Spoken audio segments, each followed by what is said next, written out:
ACN news के सभी दर्शकों का स्वागत है।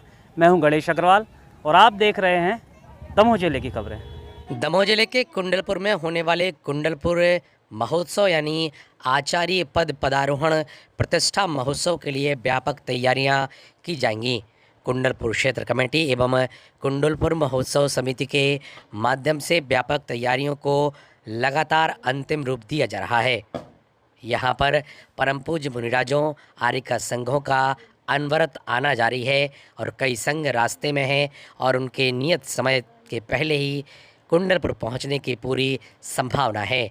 ऐसे में प्रतिदिन ही हज़ारों व्यक्ति यहाँ पर पहुँच करके भगवान का अभिषेक पूजन कर परम पूज्य मुनिराजों आर्य संघों को आहार दान दे करके पुण्यार्जन कर रहे हैं।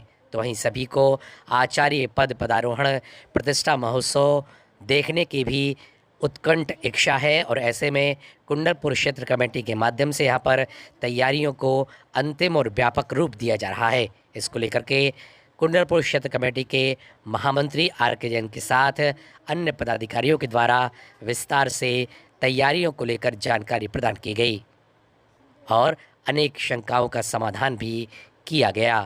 Bureau report ACN news. वाला है कितने दिन के आयोजन की कार्य योजना बनी है? ये आपका कहना सही है।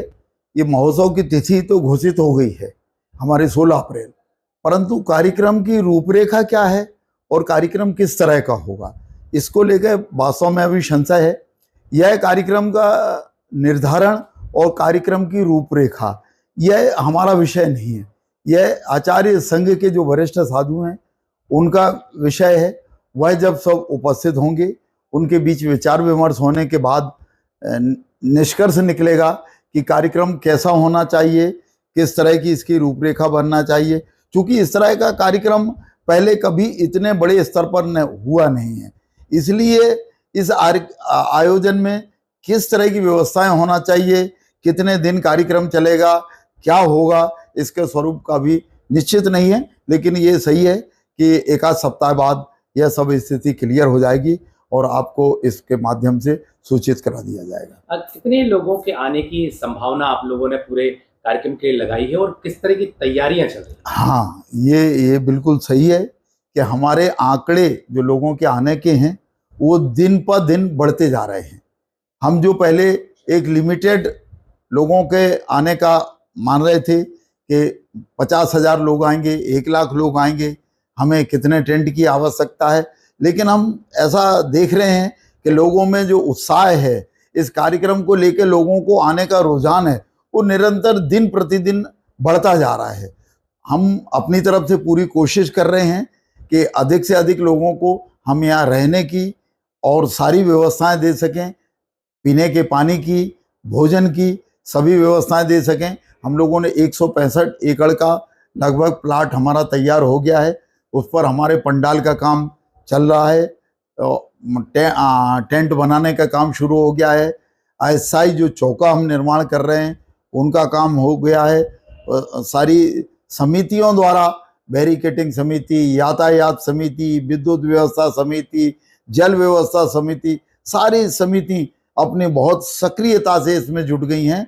आज एसडीएम निरंतर शासन और प्रशासन इस कार्यक्रम को लेकर बहुत ज़्यादा उत्साहित है। उनमें भी ये है कि इस व्यवस्था को कैसे किया जाए। तो आज एसडीएम हटा और एसडीओपी हटा ने सारी समिति के संबंध में बड़ी गहन सूक्ष्म विवेचना एक एक व्यवस्था पर की और निश्चित ही इसके बहुत अच्छे परिणाम सामने आएंगे और हम आने वाले हर व्यक्ति को अच्छी से अच्छी सुविधा देने का प्रयास करेंगे। लगभग कब तक पूरे साधु संघ कुंडलपुर? साधु संघ का जिस तरह का संकेत आ रहे हैं तो लगभग 5-7 दिन में सारे वरिष्ठ साधु यहाँ उपस्थित हो जाएंगे।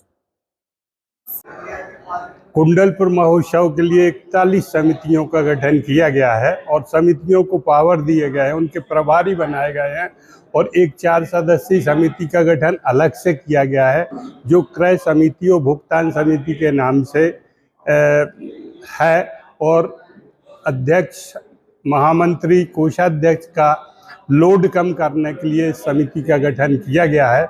इस समिति के सामने जो भी डिमांड आती है उसको अनुमोदित करके आगे बढ़ाया जाता है और सारी सब सुविधाएं के लिए सभी सामग्री की क्रय करके और उनको उपलब्ध कराई जाती है।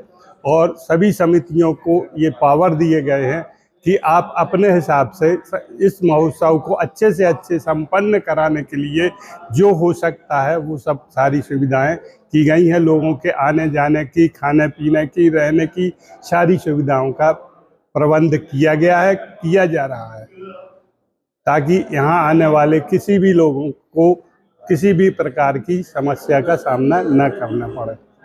क्या है कि अभी हमारे जो साधना कर रहे हैं 3 तो परमानेंट बुजुर्ग हैं जो दवाइयाँ अधिक चीज़ों का तब त्याग करने के लिए छोड़ते हैं। एक टाइम आहार लेते हैं, शुद्धि का आहार लेते हैं, अपने दिन के हिसाब से रसी का त्याग होता है, कभी नमक का त्याग, कभी घी का, कभी तेल का त्याग होता है, कभी हरी का, कभी फल का।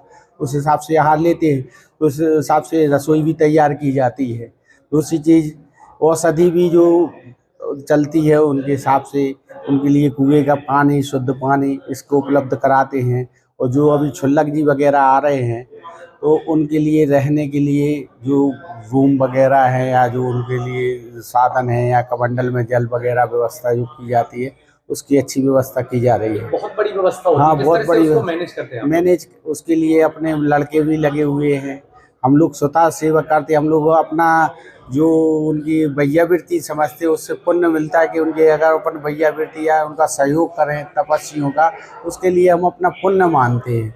और जो आत्मा शरीर में आत्मा निवास करती है तो आत्मा शरीर से चलती है, तो शरीर को चलाने, आत्मा के लिए प्रकट करने के लिए शरीर की आवश्यकता है। तो शरीर को चलाया जाता है, बल्कि शरीर का भरण पोषण नहीं किया जाता है। इसलिए उसमें सूक्ष्म प्रकार आहार से शरीर को ढाका जाता है, यानी चलाया जाता है, जिससे आत्मा का साधना में विकल्प पैदा ना हो। इसलिए उसके लिए अपन लोग उदासीन आश्रम, त्यागी वृत्ति, तो नियम संयम से जो रहते हैं अपना अपना धीरे धीरे त्याग करते जाते हैं और उसी को अपन चलाते हैं। उनकी क्रिया अनुसार उनका आहार तैयार करवाते हैं, उनका आहार विधिवत होता है।